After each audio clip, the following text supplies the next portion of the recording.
നമസ്കാരം. നമ്മുടെ സംസ്ഥാനം കടുത്ത സാമ്പത്തിക പ്രതിസന്ധിയിലാണ്.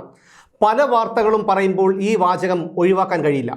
ഈ വാചകങ്ങൾ പറഞ്ഞ് ഇപ്പോൾ ഓക്കാനം വരികയാണ്. എങ്കിലും പറയാതിരിക്കാൻ കഴിയില്ല. ഒരു ഭാഗത്ത് സംസ്ഥാനം ഗുരുതരമായ സാമ്പത്തിക പ്രതിസന്ധിയിലാണെന്ന് പറയുമ്പോഴും മറുഭാഗത്ത് ചെലവുകൾ ചുരുക്കാനുള്ള നടപടികൾ സ്വീകരിക്കുന്നില്ല എന്ന് മാത്രമല്ല, ധൂർത്തിൻ്റെ പുതിയ അധ്യായങ്ങൾ എഴുതി ചേർക്കുകയുമാണ് സംസ്ഥാന സർക്കാർ. മുഖ്യമന്ത്രിക്കും മന്ത്രിമാർക്കും അവരുടെ ശിങ്കിടികൾക്കും വേണ്ടി പൊതു ഖജനാവിൽ നിന്നൊഴുക്കുന്നത് എത്ര കോടികളാണ് എന്നതിൻ്റെ ചെറിയൊരു ഉദാഹരണമാണ് ഈ പറയുന്നത്. ചിലവാക്കിയതുമുണ്ട്, ചിലവാക്കുന്നതുമുണ്ട്, ചിലവാക്കാൻ പോകുന്നതുമുണ്ട്. ചുരുക്കി പറഞ്ഞാൽ ഞങ്ങൾ ഇങ്ങനെ തന്നെയാണ്. അധികാരവും കയ്യൂക്കുമുള്ള മനുഷ്യത്വമില്ലാത്ത ഞങ്ങളെ ഒരു ചുക്കും ചെയ്യാൻ നിനക്കൊന്നും കഴിയില്ല. നീയൊക്കെ ജോലി ചെയ്യുക. വാർക്കപ്പണിയെടുത്തും മീൻകുട്ട ചുമന്നും എച്ചിൽ പാത്രം കഴുകിയും വെയിലേറ്റ് തിളയ്ക്കുന്ന ടാറിട്ട റോഡിൽ പൈപ്പിടാൻ കുഴിയെടുത്തും കണ്ടവൻ്റെ കക്കൂസ് കുഴി വൃത്തിയാക്കിയുമൊക്കെ നീയൊക്കെ വാങ്ങുന്ന കൂലിയിൽ നിന്ന് മനസ്സാക്ഷിയില്ലാതെ ഞങ്ങൾ പിടിച്ചുപറിക്കും പലവിധ നികുതികളായും പിഴകളായും. സുഖിച്ച് ജീവിക്കാനും വരും തലമുറകൾക്ക് വേണ്ടി സമ്പാദിക്കാനും തന്നെയാണ് രണ്ടും കൽപ്പിച്ച് ഞങ്ങൾ രാഷ്ട്രീയത്തിലിറങ്ങിയത്. ഞങ്ങൾ സുഖിച്ച് ജീവിക്കും, ഞങ്ങൾ സമ്പാദിക്കും. നിനക്കൊക്കെ ചെയ്യാൻ കഴിയുന്നത് ചെയ്യ്. നമ്മുടെ മുഖ്യമന്ത്രി പിണറായി വിജയൻ, അദ്ദേഹത്തിൻ്റെ പേഴ്സണൽ അസിസ്റ്റൻ്റായി ഒരാളുണ്ട്. പേര് VM സുനീഷ്. രണ്ടാം പിണറായി സർക്കാർ അധികാരത്തിലെത്തിയ 2021 മെയ് മാസം മുതൽ 30 മാസത്തെ യാത്രാപ്പടി ഇനത്തിൽ സർക്കാരിൽ നിന്ന് ഇദ്ദേഹം വാങ്ങിയത്, അതായത് സുനീഷിൻ്റെ യാത്രാപ്പടിക്കായി നമ്മുടെ പൊതു ഖജനാവിൽ നിന്ന് ചെലവാക്കിയത് എത്ര രൂപയാണെന്നറിയാമോ? 4,85,794 രൂപ. 4,85,794 രൂപയാണ് മുഖ്യമന്ത്രിയുടെ പേഴ്സണൽ അസിസ്റ്റൻ്റായ VM സുനീഷിന് വേണ്ടി പൊതു ഖജനാവിൽ നിന്ന് ചെലവാക്കിയത്. മുഖ്യമന്ത്രിയുടെ 6 പേഴ്സണൽ സ്റ്റാഫുകൾ ഇക്കാലയളവിൽ യാത്രാപ്പടി ഇനത്തിൽ കൈപ്പറ്റിയത് 6,59,992 രൂപയാണ്. മുഖ്യമന്ത്രിയുടെ അഡീഷണൽ പ്രൈവറ്റ് സെക്രട്ടറിയായ BT ദിനേശ് 91,956 രൂപയാണ് യാത്രാപ്പടി ഇനത്തിൽ വാങ്ങിയത്. സ്പെഷ്യൽ ലെയ്സൺ ഓഫീസറായിരുന്ന വേലപ്പൻ നായർക്ക് യാത്രാപ്പടിയായി നൽകിയത് 11,092 രൂപയാണ്. ക്ലർക്ക് പ്രദീപിന് 48,450 രൂപയാണ് യാത്രാപ്പടി ഇനത്തിൽ ചിലവായത്.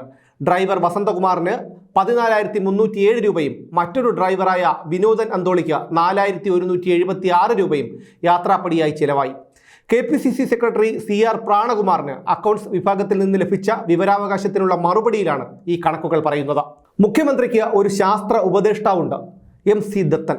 1.5 മാസം മുൻപ് കോൺഗ്രസുകാരുടെ സെക്രട്ടേറിയറ്റ് ഉപരോധത്തെ തുടർന്ന് ഔദ്യോഗിക വാഹനത്തിൽ നിന്നിറങ്ങി കഷ്ടിച്ച് 10-50 മീറ്റർ നടന്നതിൻ്റെ രോഷം നിനക്കൊക്കെ തെണ്ടാൻ പൊയ്ക്കൂടെ എന്ന മാധ്യമപ്രവർത്തകരോട് തീർത്ത പത്മശ്രീ ജേതാവായ അതേ MC ദത്തൻ. ഈ MC ദത്തന് AC വാങ്ങാനായി ഇപ്പോൾ സർക്കാർ അനുവദിച്ചിരിക്കുന്നത് 82,000 രൂപയാണ്. 2 ടണ്ണിൻ്റെ ഒരു ACക്ക് എത്ര രൂപയാകും? ഈ 82,000ൻ്റെ പകുതി പോലും ആകില്ല. പക്ഷേ അനുവദിച്ചിരിക്കുന്നത് ACയുടെ യഥാർത്ഥ വിലയുടെ ഇരട്ടിയിലും കൂടുതൽ. അല്ലെങ്കിലും സർക്കാർ കാര്യം മുറ പോലെ എന്നാണല്ലോ. ഇത്രയും കാലം MC ദത്തൻ AC ഇല്ലാത്ത റൂമിൽ ചൂടും സഹിച്ചിരിക്കുകയായിരുന്നു എന്ന് വിശ്വസിക്കാൻ കഴിയില്ല. ഒന്നാം പിണറായി സർക്കാരിൻ്റെ കാലം തൊട്ട് എത്തി നോക്കുന്നവൻ്റെ ചുമലിൽ ഏണി വെച്ച് നോക്കുന്നവനെ പോലെ ശാസ്ത്ര ഉപദേശകനായി MC ദത്തൻ പിണറായി വിജയനോടൊപ്പമുണ്ട്. ഇക്കാലം കൊണ്ട് ഈ MC ദത്തൻ എന്ന ശാസ്ത്ര ഉപദേശിയെ കൊണ്ട് ഒരു നയാ പൈസയുടെ ഗുണം ആർക്കെങ്കിലും ഉണ്ടായോ എന്ന് ചോദിച്ചാൽ ഉണ്ട്. അത് MC ദത്തന് മാത്രമാണ്. അല്ലാതെ നാടിനോ നാട്ടുകാർക്കോ, എന്തിന് പിണറായി വിജയന് പോലും ഇദ്ദേഹത്തെ കൊണ്ട് 10 പൈസയുടെ പ്രയോജനം ഉണ്ടായിരിക്കാനിടയില്ല. അല്ലെങ്കിൽ തന്നെ ലക്ഷങ്ങൾ മാസശമ്പളവും മറ്റ് സുഖ സൗകര്യങ്ങളും ഒക്കെ കൊടുത്ത് ഒരാളെ ശാസ്ത്ര ഉപദേശകനായി നിയമിക്കാൻ നമ്മുടെ സംസ്ഥാനം ശൂന്യാകാശത്തേക്ക് റോക്കറ്റൊന്നും വിടാൻ പോകുന്നില്ലല്ലോ. പിന്നെ കാട്ടിലെ തടി തേവരുടെ ആന, വലിയടാ വലി, അത്ര തന്നെ. 82,000ൻ്റെ AC വാങ്ങുന്ന പണമുണ്ടായിരുന്നെങ്കിൽ 51 പാവങ്ങൾക്ക് 1,600 രൂപ വെച്ച് ക്ഷേമ പെൻഷൻ കൊടുത്തിട്ട് 400 രൂപ മിച്ചവും പിടിക്കാമായിരുന്നു. പറഞ്ഞിട്ടെന്തു കാര്യം?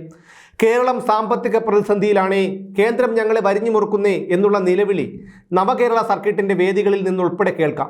ഉപ്പ് തൊട്ട് കർപ്പൂരം വരെയുള്ള സർവ്വസാധനങ്ങൾക്കും വില കൂട്ടി, സകലവിധ നികുതികളും പിഴകളും കൂട്ടി, വൈദ്യുതി നിരക്കും വെള്ളക്കരവും കൂട്ടി, AI ക്യാമറ കാരണം റോഡിൽ ഇറങ്ങാൻ കഴിയാത്ത അവസ്ഥയിലുമാക്കി. എന്നിട്ടും ധൂർത്തിന് യാതൊരു കുറവുമില്ല. ജനങ്ങൾ ഇതൊക്കെ മനസ്സിലാക്കുന്നുണ്ട് എന്നതാണ് ഏക ആശ്വാസം. മനസ്സിലാക്കുന്നുണ്ട് എന്ന് മാത്രമല്ല, പ്രതികരിക്കുന്നുമുണ്ട്. അതിൻ്റെ തെളിവാണ് പാദരക്ഷകളായും അടിവസ്ത്രങ്ങളായും കരിങ്കൊടികളായും ഒക്കെ ഏറ്റുവാങ്ങി ജൈത്രയാത്ര തുടരുന്ന കക്കൂസ് വണ്ടിയുടെ നവകേരള സർക്കിട്ട്. ഇപ്പോൾ ഇടുക്കി എത്തിയിട്ടേയുള്ളൂ. കോട്ടയവും ആലപ്പുഴയും പത്തനംതിട്ടയും കൊല്ലവും പിന്നിട്ട് മാത്രമേ തിരുവനന്തപുരത്ത് എത്താൻ പറ്റൂ. ഇവിടെ എത്താൻ വിധിയുണ്ടെങ്കിൽ എത്തുന്നതിനിടയിൽ എന്തൊക്കെ സംഭവിക്കുമെന്ന് കണ്ടു തന്നെ അറിയണം.